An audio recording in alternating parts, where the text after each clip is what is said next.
Coucou les amis, comme promis, la recette de la moussaka. Pour ce faire, il vous faudra 1 litre de lait, 1 kg de pommes de terre, 100 g de farine, un gros oignon, 3 cuillères à soupe de concentré de tomate, 1 cuillère à soupe de paprika, 1 cuillère à soupe de cumin et 1 cuillère à soupe de curcuma, du gruyère râpé, 4 gousses d'ail, 100 g de beurre, 1 kg de viande hachée de votre choix, 2 grosses aubergines ou 4 plus petites, du sel et du poivre. Hors caméra, j'ai émincé l'oignon, j'ai écrasé l'ail, j'ai déjà frit les aubergines en tranches, j'ai fait bouillir les pommes de terre aussi en tranches et j'en ai déjà étalé une première couche dans le plat. On peut à présent préparer la viande. Pour ce faire, je mets l'oignon à rissoler dans une poêle profonde, je rajoute l'ail, les épices et je mélange bien.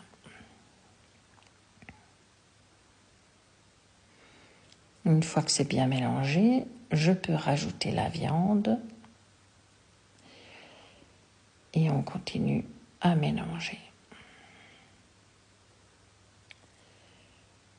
Je sale, je poivre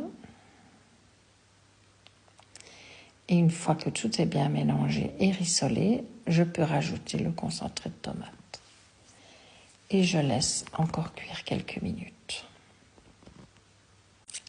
On peut à présent commencer le montage de la moussaka. J'ai mis une première couche de pommes de terre, je continue avec une couche d'aubergine. Une fois que c'est fait, je peux recouvrir de l'entièreté de la viande. J'étale bien et j'uniformise bien le tout. Je refais une couche de pommes de terre,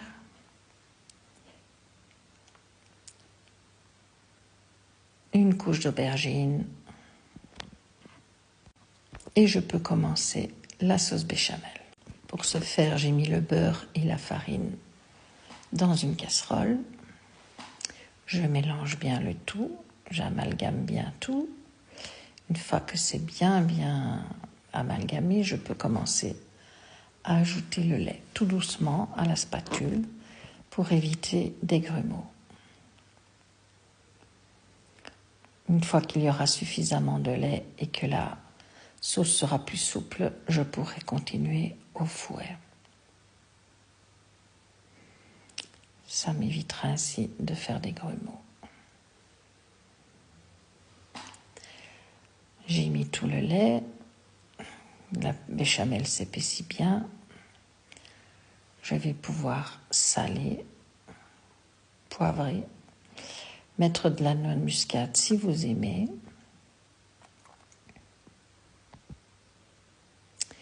Et enfin, rajouter le fromage. Je mélange bien le tout et j'obtiens une belle sauce bien homogène et bien filante. Bonne sauce fromagère. Je vais pouvoir maintenant la répartir sur tout mon plat de moussaka. Je couvre bien le tout. J'uniformise bien le tout. Je ne vous dis pas les parfums qui se dégagent. Et enfin, je peux enfourner dans un four à 160 degrés pour 1 heure. Et voilà, notre moussaka est prête. Elle est bien dorée. On peut servir. Et je vous souhaite un bon appétit. Si cette vidéo vous a plu, abonnez-vous, partagez et laissez-moi un petit message. Bisous, ciao!